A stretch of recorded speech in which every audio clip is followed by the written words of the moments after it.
Welcome to smart competitive school. আজকে আমি GK MCQ এর মক টেস্ট নাম্বার 82 নিয়ে এসেছি। এর আগের পর্বগুলোতে আমি 1 থেকে 81 পর্যন্ত মক টেস্টগুলো কমপ্লিট করেছি। তোমরা যদি ভিডিওগুলিকে দেখে না থাকো তাহলে আমার প্লেলিস্ট থেকে সেই সমস্ত ভিডিওগুলিকে দেখে নেবে। তাহলে চলো আজকে যে নতুন প্রশ্নগুলো রয়েছে সেগুলো নিয়ে আলোচনা করা যাক। প্রথম প্রশ্ন কি বলেছে যে ভারতের পাখির পায়ের ন্যায় বদ্বীপ কোথায় দেখা যায়? Option A Narmada, option B Krishna, option C Kaveri, option D Brahmaputra. তাহলে পাখির পায়ের ন্যায় বদ্বীপ দেখা যায় কোথায়? কৃষ্ণা নদীর উপত্যকায়। 2 নম্বর, সালাল জলবিদ্যুৎ কেন্দ্রটি কোন রাজ্যে অবস্থিত? Option A Assam, option B Paschimbanga, option C Jammu and Kashmir, option D Punjab. Salal জলবিদ্যুৎ কেন্দ্রটি কোথায় কোথায় রয়েছে? এটা হচ্ছে জম্মু এবং কাশ্মীরে। কিসের অধ্যয়নকে অর্নিথোলজি বলা হয়? অপশন এ মাছ, অপশন বি পাখি, অপশন সি মুদ্রা, অপশন ডি মহাসাগর। তাহলে অর্নিথোলজি বলা হয় পাখি সংক্রান্ত যে বিদ্যা তাকে আমরা বলি হচ্ছে অর্নিথোলজি। 1857 সালে মহাবিদ্রোহের সময় ভারতের গভর্নর জেনারেল কে ছিলেন? Option A Lord Dalhousie, option B Lord Canning, option C Lord Lytton, option D Lord Ripon. তাহলে মহাবিদ্রোহের সময় ভারতের গভর্নর জেনারেল কে ছিলেন? Lord Canning.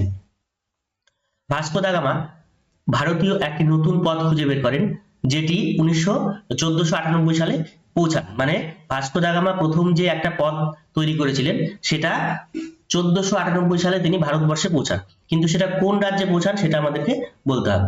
Option A Pulicat, option B Karaikal, option C Goa, option D Calicut. তাহলে এটা হচ্ছে তিনি কালিকট বন্দরে এসে পৌঁছান এবং তার নামকরণ করেন। একটি দাবা বোর্ডে কতগুলো বর্গক্ষেত্র থাকে?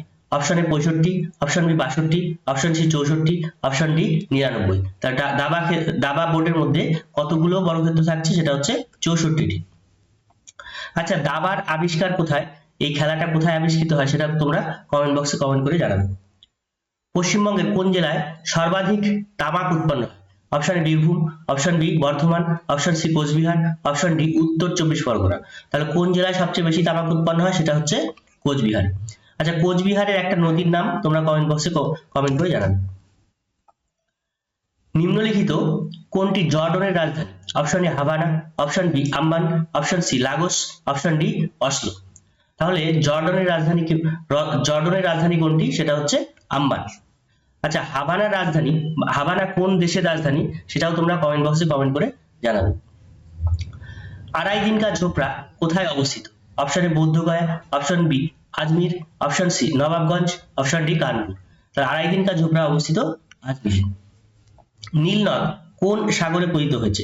অপশন এ আরব সাগর, অপশন বি প্রশান্ত মহাসাগর, অপশন সি ভূমধ্য সাগর, অপশন ডি লোহিত সাগর।